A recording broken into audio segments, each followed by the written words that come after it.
I'd like to show you how to use the TI-84 graphing calculator to solve a system of equations, and in this case we're looking at a 3x3 system. So we've got three equations with three variables, x, y, and z, and equal to some constant on the right hand side of the equation.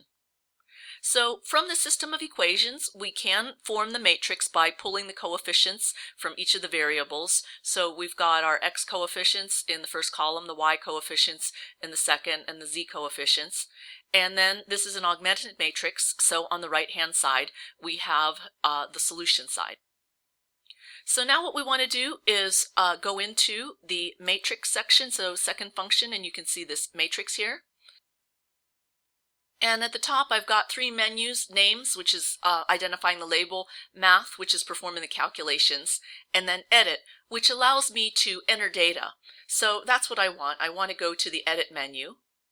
So I'll select that.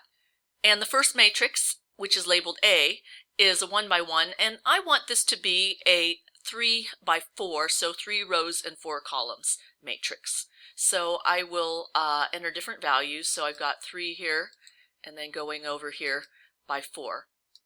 And what that now does is that it creates 3 rows and 4 columns. The last column is, you have to scroll over it to get to it. But now I can go back and enter the values. So I'm going to put in the coefficients, and when you hit enter, it goes from left to right across the row.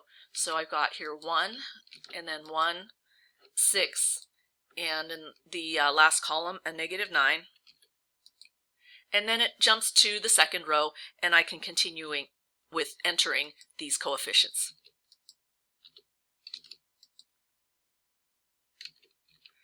And finally, the last row, I have 5, 1, 3, and then 13.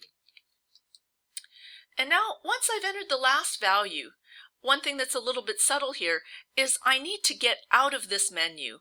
And one way to do this is to use the second function and quit. So I'm going to do that, second, and then quit with the entering data. If I don't quit, there are sometimes errors that are created when I actually try to do the calculations.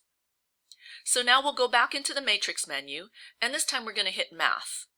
And there are many things that I can do with this, but what I want to do is to put this matrix in reduced row echelon form. So REF stands for row echelon form. That's getting close. But reduced row echelon form is really what I want.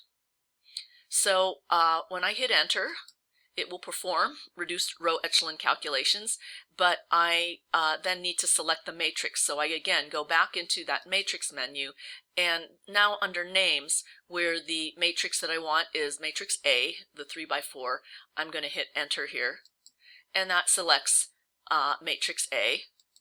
So now when I hit enter, it performs that calculation. And as we can see, now this is a reduced row echelon form matrix with 1s on the diagonal and 0s below the diagonal, 0s above the diagonal, and the solutions in the last column.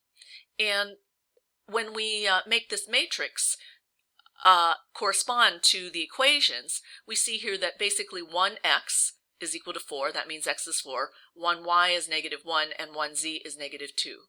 So by performing this calculation and getting reduced row echelon form, we can just make the solutions pop out.